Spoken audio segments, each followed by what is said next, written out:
All right, so now we're going to take what we've learned and see if we can write our own recursive function using what we learned about needing a termination condition, about needing a, uh, a way of phrasing our problem recursively. All right, so here's a problem that lends itself very easily to this, and that is factorials. For those of you not familiar with factorials, if factorials use the exclamation point symbol right here, so this would be read as 5 factorial. And 5 factorial is basically 5 times 4 times 3 times 2 times 1. All right. And 7 factorial would be 7 times 6 times 5 times 4 times 3 times 2 times 1. Also, 0 factorial is 1 for reasons we're not going to get into right now. All that said, something that you need to know to be able to write this factorial recursively is if you zoom in on one of these guys, okay? So 5 factorial is this. Well, what is this? This 4 times 3 times 2 times 1. Well, that is 4 factorial. So the way that factorials are actually defined is n factorial, okay, like 5 factorial, equals n times n minus 1 factorial. So in this case, 5 factorial equals 5 times 4 factorial. All right? So now that we know this, this is a recursive definition of our problem because the current iteration is based on a previous version, okay? A previous version of our method call, okay? So that's half the solution. So now all we have to do is we need a base case. Well, I mentioned earlier that 0 factorial equals 1. So I'm going to write a factorial recursive method that uses these 2 facts and just those 2 facts and creates a method. So let's do this. So public static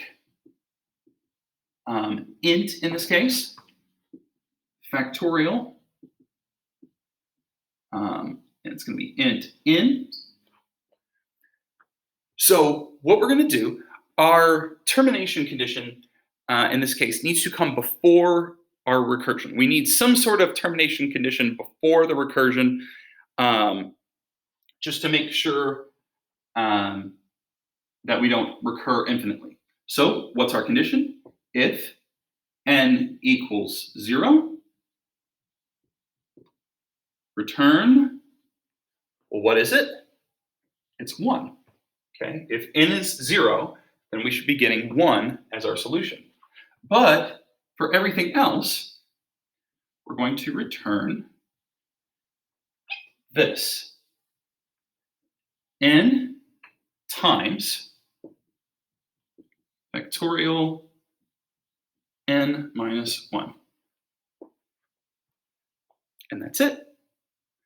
You go, well, how do I know that it, well, we know that it works because we have a base case, we have a recursive definition, and that recursive definition is going to move us toward our termination condition. Those are the 3 things we need.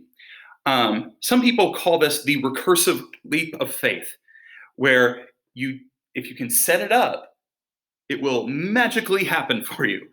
Now, let's go ahead and call this, make sure we're not crazy here. So let's call factorial, I don't know, let's go factorial 4. All right, so when we do that, n isn't 0, so we return, I'm just going to use ret for short, 4 times factorial 3. Now, I didn't mention this in the last video. Whenever you have recursive functions, you get what's called a stack. Okay, you have different functions that need to be evaluated. Now, the way a stack works is, imagine like a stack of papers. Like you got a paper, a paper, a paper, a paper, a paper, and you have this stack of papers. Well, what you do is you pull from the top of that stack, which means that the last one in is actually the first one out. Okay, you'll sometimes see this acronym, last in, first out. So these recursive functions are like that. So this will actually be the very last function that gets to resolve. Okay, so return 4 times factorial 3. Well, let's call factorial 3 then.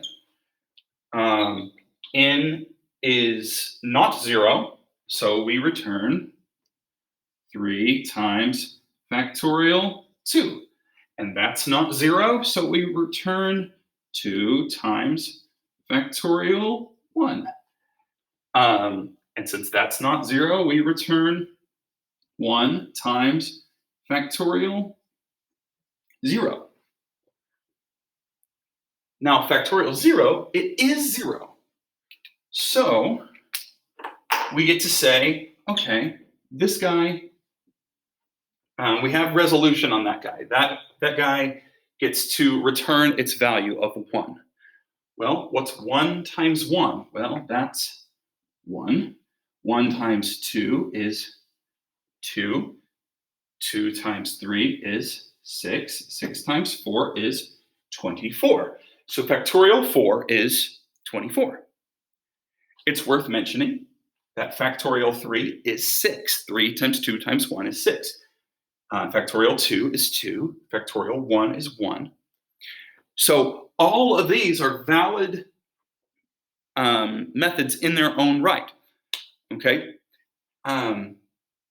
So this is what it looks like to build a recursive algorithm by, again, using your termination condition and your recursive definition of the problem.